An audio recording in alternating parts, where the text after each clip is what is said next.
السلام علیکم، میں ہوں حسن رضا اور آپ دیکھ رہے ہیں میں یوٹیوب اور فیس بک چینل حسن رضا والا۔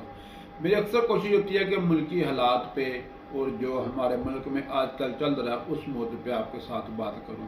تو آج کل جو چل رہا ہے ہمارے میڈیا پہ ہر وقت ایک ہی بات، نواز شریف کی واپسی کی بات، نون لیگ کی قیادت میں نواز شریف کی واپسی کی بات ایسے ہے جیسے کہ وہ بہت بڑی کوئی فتح کرنے کے بعد، کسی چیز کو فتح کرنے کے بعد واپس آ رہے ہیں اور سارا ملک ان کا استقبال کرے۔ ایک 50 روپے کے اسٹامپ پیپر پہ باہر جانے والا ایک مریض آدمی جو کہ 4 سال بعد بغیر علاج کے واپس آ رہا ہے، اور ہمارا میڈیا، ہمارا سیاستدان اسی پہ بات، اسی چیز پہ سبھی کو لگایا ہوا ہے۔ پتہ نہیں ہے ہمارا پی آئی اے کتنا خسارے میں چلے گیا، ہماری اسٹیل مل کتنی خسارے میں چلے گی، ہمارا کون سا ادارہ، ہمارا خزانہ کتنا خسارے میں چلے گیا، ہمارے بجلی کے بل کیا ہیں، ہمارے گیس کے کیا بل ہیں، ہمارے پیٹرول کی کیسے قیمتیں بڑھ رہی ہیں، کیوں بڑھ رہی ہیں۔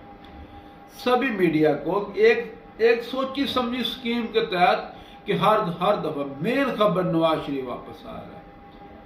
میڈیا والوں سے میں یہ کہنا چاہتا ہوں کہ آپ اپنا حق ادا نہیں کر رہے۔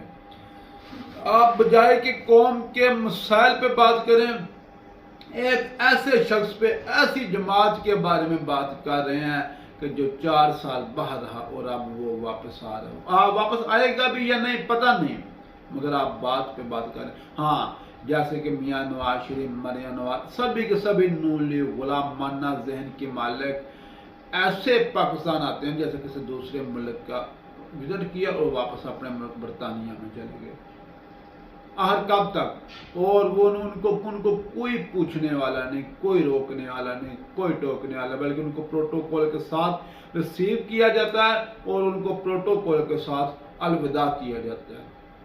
دوسری طرف ہمارے نگران وزیر اعظم، مہان نگران وزیر اعظم اقوام متحدہ میں سیلفیاں لے رہے ہیں۔ بہت ہی سفارشوں کے بعد، بہت ہی ڈپلومیٹک باتوں کے بعد ملاقات کا ٹائم بنتا ہے۔ ایران کے ساتھ مل لیا، ترکی کے ساتھ مل لیا، ایک تھرڈ کلاس امریکی سفیر کے ساتھ مل لیا۔ کب تک پاکستان کی اتنی نیچے حد تک پاکستان گر جائے گا، اخلاقی طور پہ بھی، معاشی طور پہ بھی کبھی تصور بھی نہیں کیا جا سکتا تھا۔ اور دوسری طرف جو ہمارے ملکی ادارے ہیں، ہماری سلامتی کے ملکی ادارے ہیں، وہ ایک ہی کام پہ لگے ہوئے ہیں، کسی طرح پی ٹی آئی کو ختم کر دیا جائے۔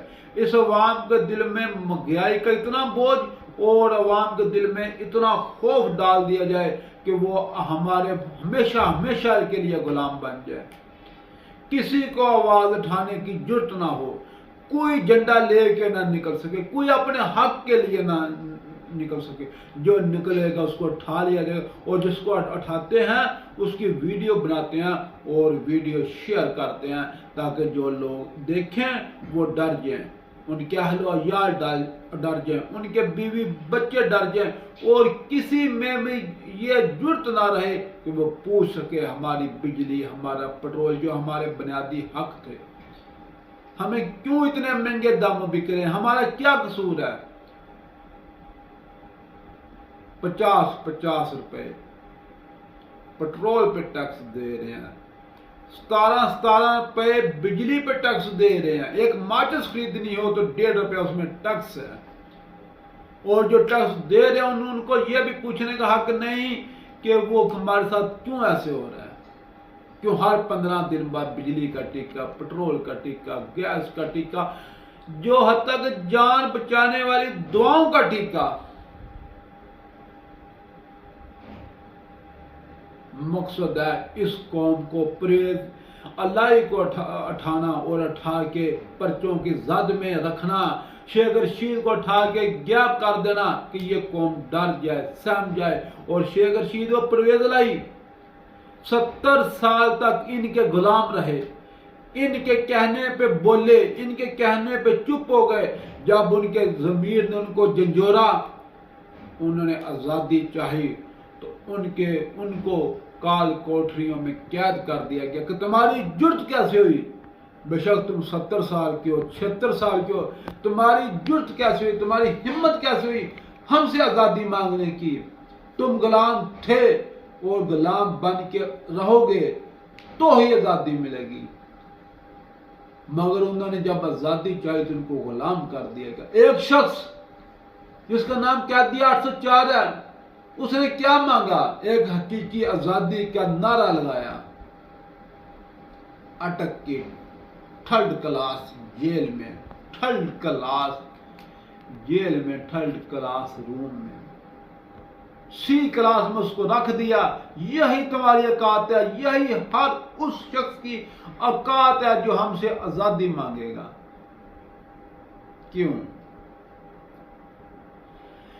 میاں عبید فاروق کا بیٹا عمار فاروق 9 سال اس کی عمر، کیا قصور تھا کہ اس کے باپ نے آزادی مانگ لی، کچھ ایسی جگہوں پہ جا کے نعرے بازی کر دی جو کہ ان کی شان کے شاہ نشان نہیں تھا۔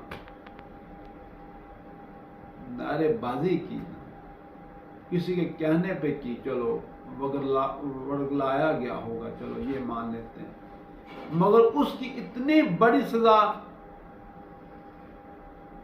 کہ لوگ کہہ رہے ہیں، اس کے بچے کہہ رہے ہیں کہ ہمارے پاپا کو چھوڑ دو، ہم کو معاف کر دو، ہم پاکستان میں نہیں رہیں گے۔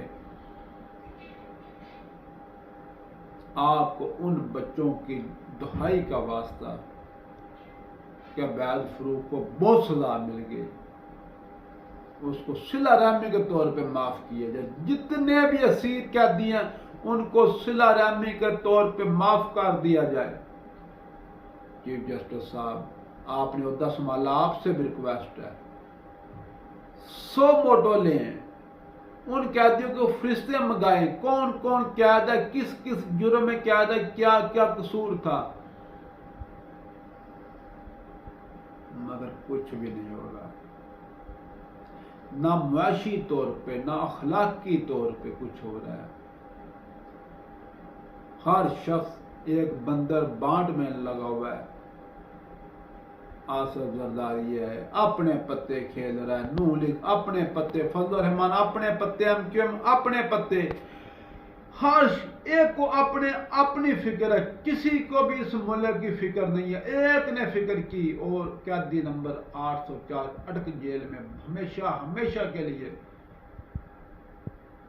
225 مقدمات میں جو لاسٹ پرچہ بھی اس پہ اور کٹ گیا، بغاوت کا، غداری کا۔